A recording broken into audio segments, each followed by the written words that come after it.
Once there was a small community church in Willow Creek, a quiet countryside town in America, where people gathered every Sunday under the open sky.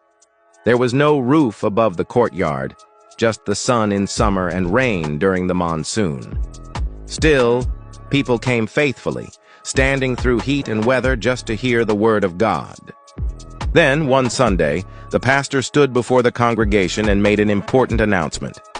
"Brothers and sisters," he said, "as you all know, our courtyard becomes unbearably hot during summer, and when it rains, it's almost impossible for us to gather and worship in peace. We need to build a simple shade or awning to protect everyone. The estimated cost is around $5,000, so I humbly ask, if you are able, please consider contributing a little extra next Sunday to help make this possible." After the service, people went home.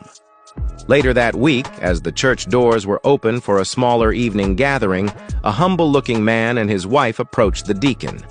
The man wore simple, worn clothes and had a bandana tied around his head. "Excuse me," he asked the deacon. "Is the pastor here?" The deacon, perhaps judging by their appearance, seemed a bit dismissive. "Are you here asking for help?" "No, sir," the man replied. "We've come to see the pastor." "He's busy right now," the deacon said curtly. But the man persisted. "Please, the pastor mentioned needing $5,000 for a covering in the courtyard. We've brought it with us." The deacon was taken aback. This simply dressed man was claiming to have such a large sum? He quickly went to fetch the pastor. The pastor came to the door and greeted the couple warmly. He too was surprised by their appearance. "Sir," he asked gently, "where did you manage to get this money?" The man replied, "From our home, pastor. You see our clothes, and we may not look wealthy, but we work hard.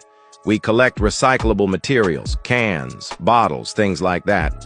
My wife and I have been saving for a long time. We don't have a proper house. We live in a small shed near the train tracks. We were saving to build a home for ourselves," he continued. "But last Sunday, listening to your sermon and thinking about everyone having to stand in the hot sun, we talked about it. My wife said that we've managed in our little shed for this long.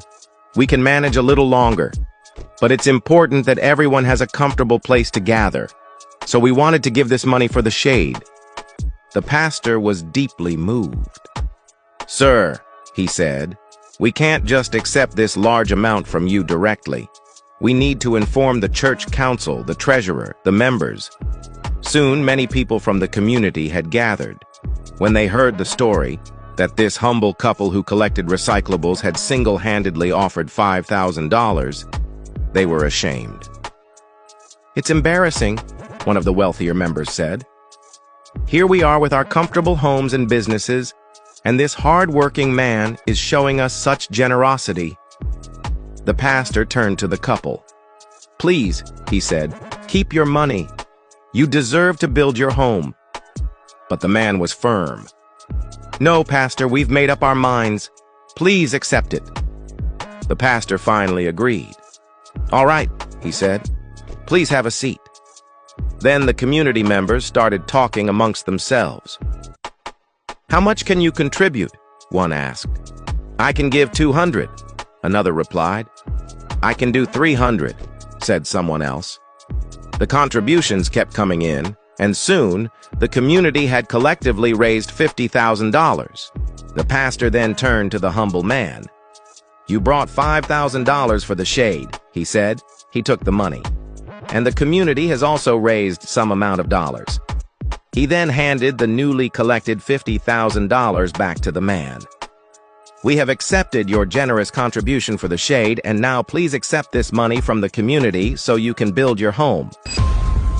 Moral of the story: when you give with a pure heart, expecting nothing in return, God gives back more than you ever imagined.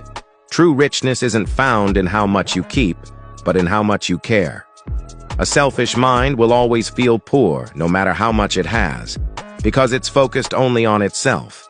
But when you think beyond yourself, when you care about others, uplift your community, help the poor, and serve a greater purpose, you are never truly poor. Because God doesn't bless the hand that clutches. He blesses the hand that gives. If you believe that true wealth comes from giving and caring for others, then comment, "God bless the givers," and share this story with your friends.